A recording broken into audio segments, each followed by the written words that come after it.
Hello and welcome to the Go Spartanburg podcast. This is episode 3. My name is Mike Miller and I'll be your host today. And today we are talking with Jayne McQueen of Mobile Meals. Thank you, Jayne, for being with us. Thanks for having me. I've known Jayne for probably 30 years or more. I've driven off and on for Mobile Meals during that time when I've had time to. And she's done a wonderful job with this organization. And I'd like for you to just introduce yourself, tell us how Mobile Meals came to start and what your involvement was. Well, 45 years ago, Wow.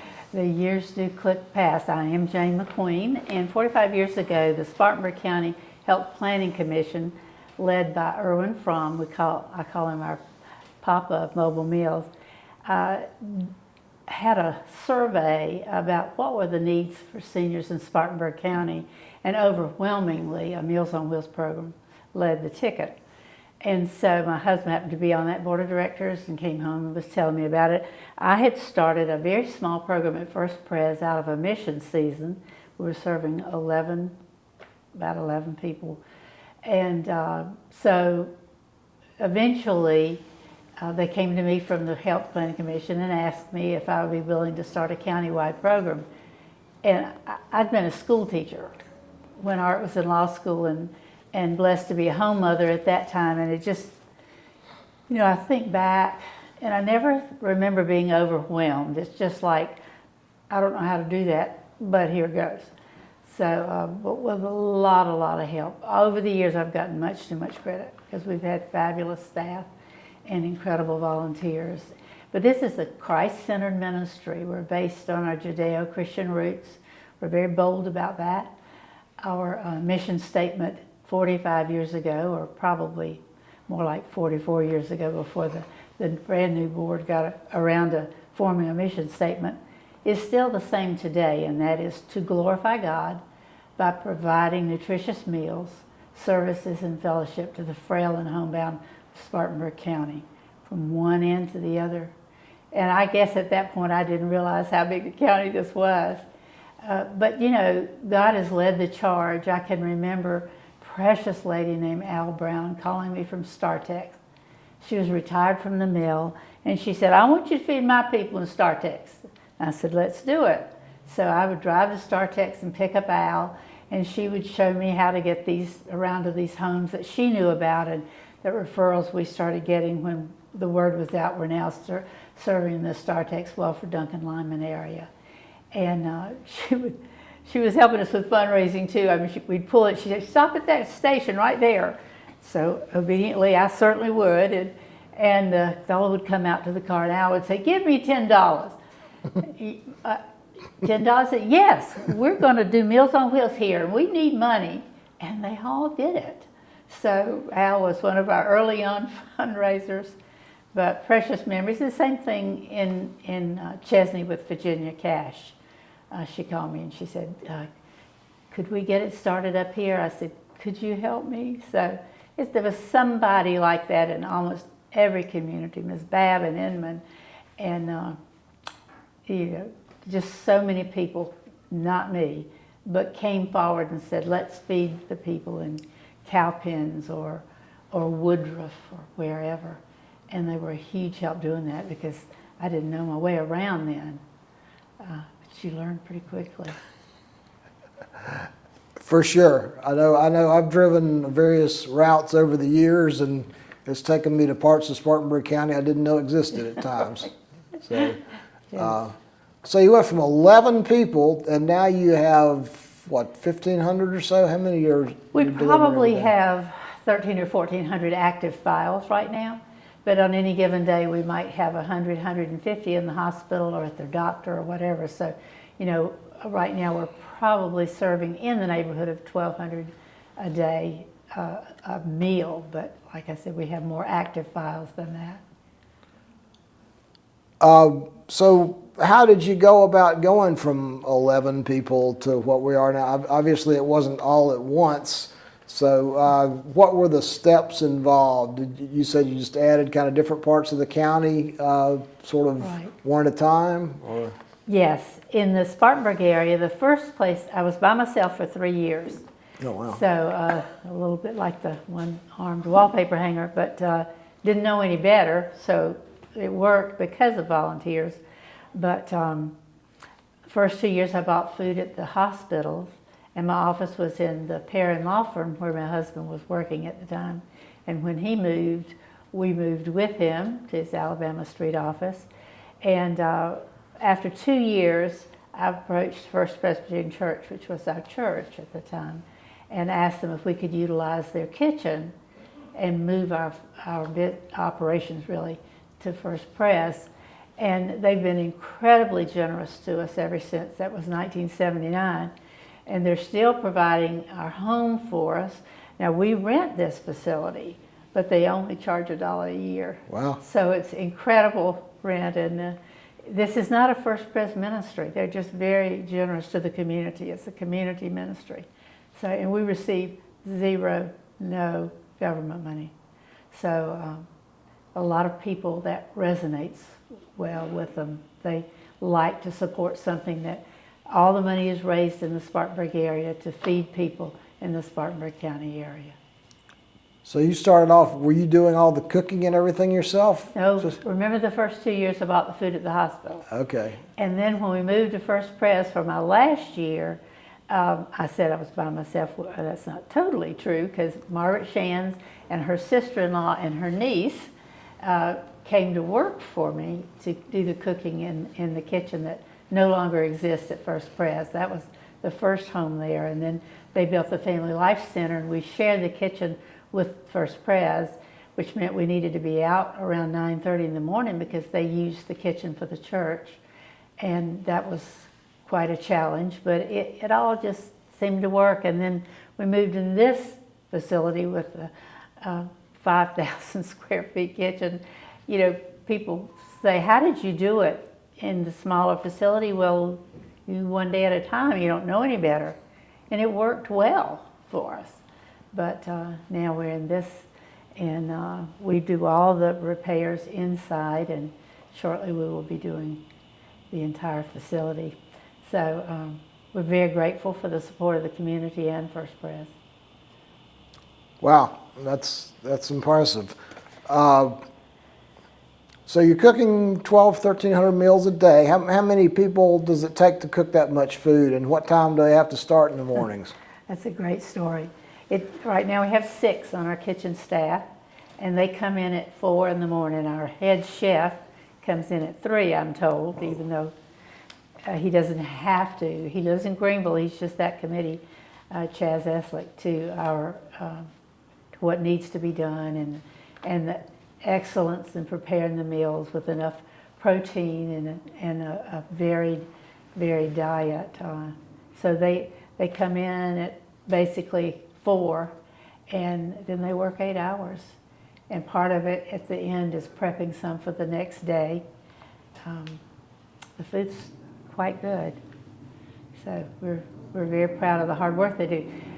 We need about 150 volunteers every day. And that's knowing there's some couples that deliver together, some people bring a friend. Majority of people deliver by themselves, as do you most of the time, but there are some that have 2. And then we use volunteers in the office. We had 2 volunteers downstairs helping our office manager this morning. So, you know, the number mounts up, and COVID had such a devastating effect on everybody. Our senior staff sat down and immediately when it was announced, and how are we going to deal with this? Because I had done a survey a year before COVID started and determined that 41% of our recipients say the volunteer is the only person they see every day. So then that resonates with us. We can be their germs as well as their blessing. We're doing a well check and making sure they're all okay, and most of the time the volunteers would come in the house to see that they were all right. So, well, we had to stop that. And how could we best protect our recipients, our volunteers, and our staff? That was the charge, and within 2 days we had the process in ready, mapped out, ready to go. And we put out the word that we were going to serve every other day, every other week, alternating Monday, Wednesday, and Friday one week, Tuesday, Thursday the next. And that reason was we didn't want to lose our Tuesday, Thursday drivers, so we would involve them still in the program. And they would drive through in 2 lines. Nobody would come in the facility, no one except paid staff. So we needed a go-between, and so we named them our pit crew, who our staff would come in for a year and a half and work with the cooks serving the meal in the containers, because normally, on a normal day, that's volunteers in the kitchen doing that, sometimes between 8 and 12 volunteers, no longer allowed in the building to protect them and us. So we prepare the meals and put them in the warmer containers, and then staff on the other side would take the insulated containers, pack the routes, put the number on them, stack them numerically, and then pit crew headed by a wonderful man named Frank Grimes, recently retired, and a lot of people from the Knights of Columbus, and they would meet the incoming cars in 2 lanes, ask them what route number, come and get that route, load their car, provide them with masks and gloves and whatever else we could, hand sanitizer to protect them and the recipients, and off they would go. Actually, I don't know if you drove during that time, you probably did, so it was kind of nice just to do the drive-through. I know volunteers hated to give that up, but so we really didn't miss a day serving. Now, doing the alternate days, we would serve a hot meal and a frozen meal.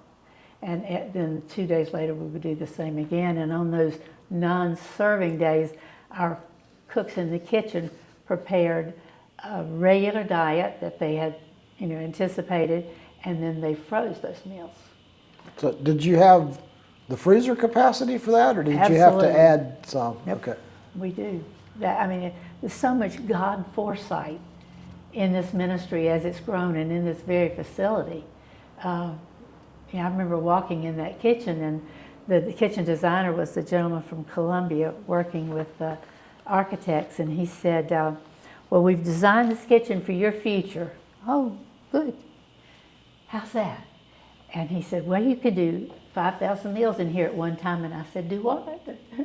And by God's grace, we haven't had to do that. But anyway, it's an incredible facility. Just as a volunteer, I will say that I kind of missed the free cookies and lemonade during the COVID period. Yes, well, that's good to know that this, because we were not fearful at all, but concerned that the volunteers may rebel when they couldn't just drive up. And so I'm sure we could make that happen if they needed it. But Vivian still gives me a cookie every now and then if I ask her real that nice. means you're one of her pets, though. Okay. Uh-huh. Yeah. Yeah, Vivian's been great. Tell us a little bit about Vivian, the volunteer coordinator. Oh, wow. She's an incredible woman. I don't believe in her life she ever met a stranger. And she's probably going to remember your name the next time she sees you. She's definitely going to remember your face. And a lot of people call her their angel or Mobile Meals angel. So she does a really yeoman's job, because during the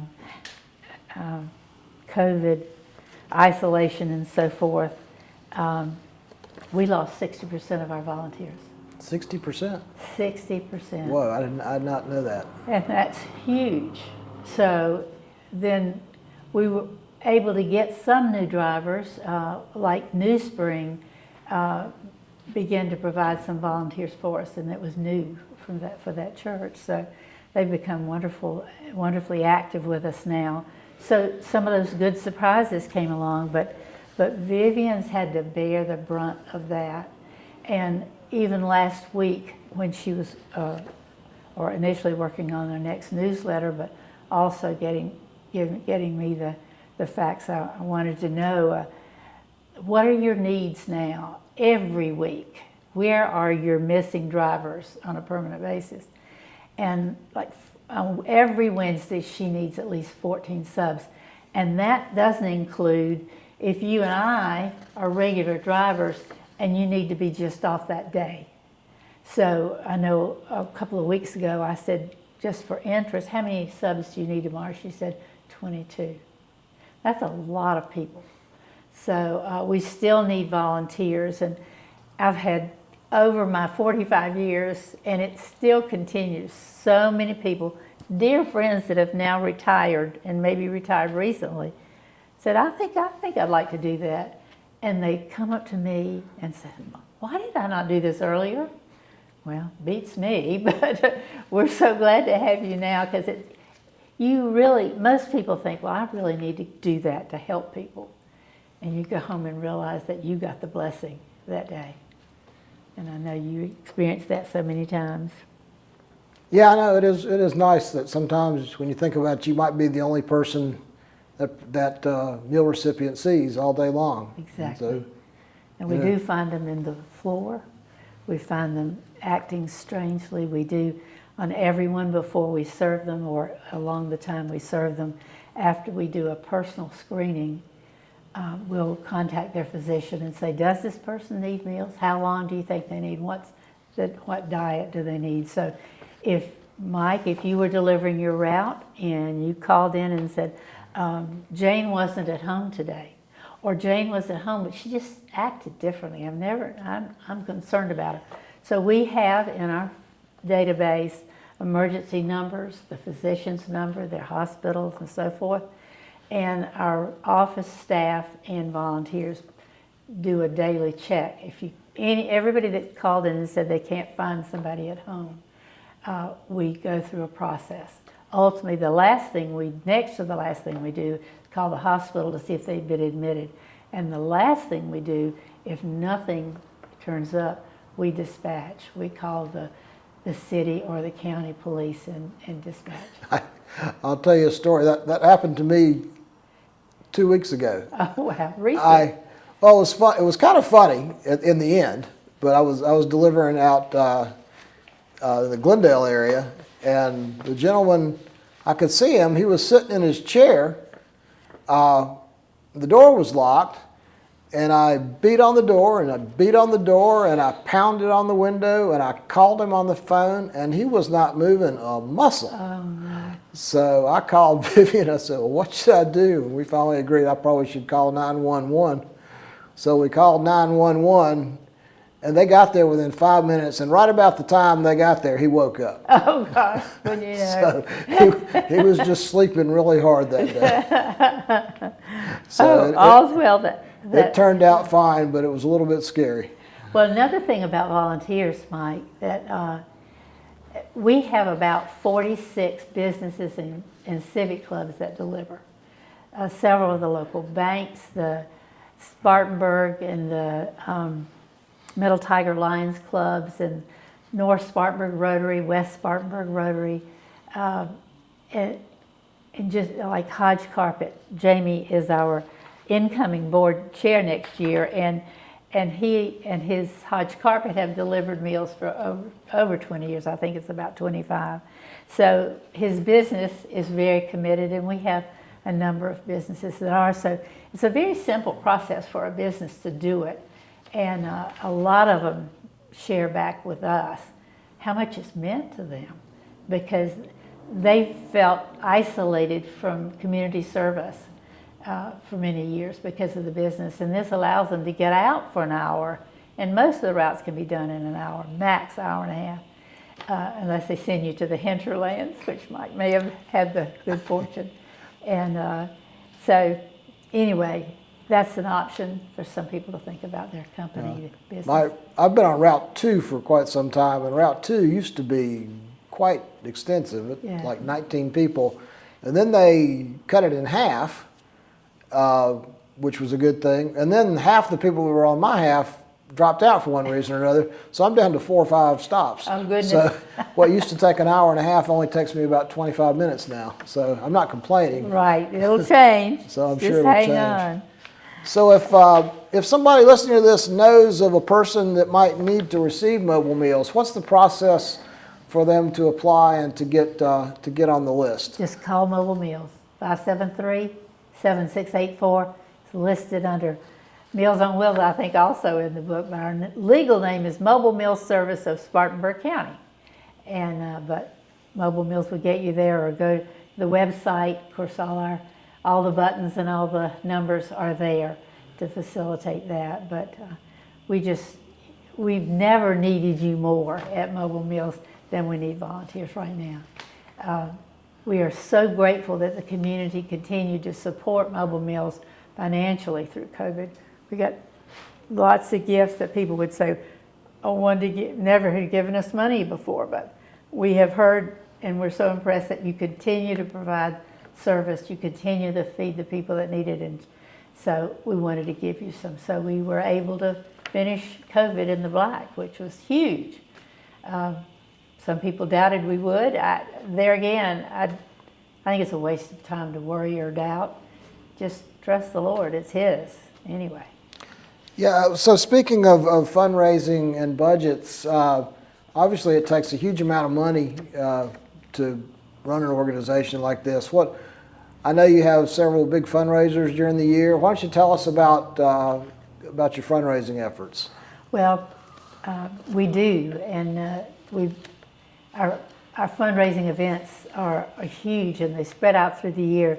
In September, I think it's the 19th, Paula's going to shoot me if I give the wrong date, we'll have our Fall Classic Golf event. That's September 19th at the Carolina Country Club.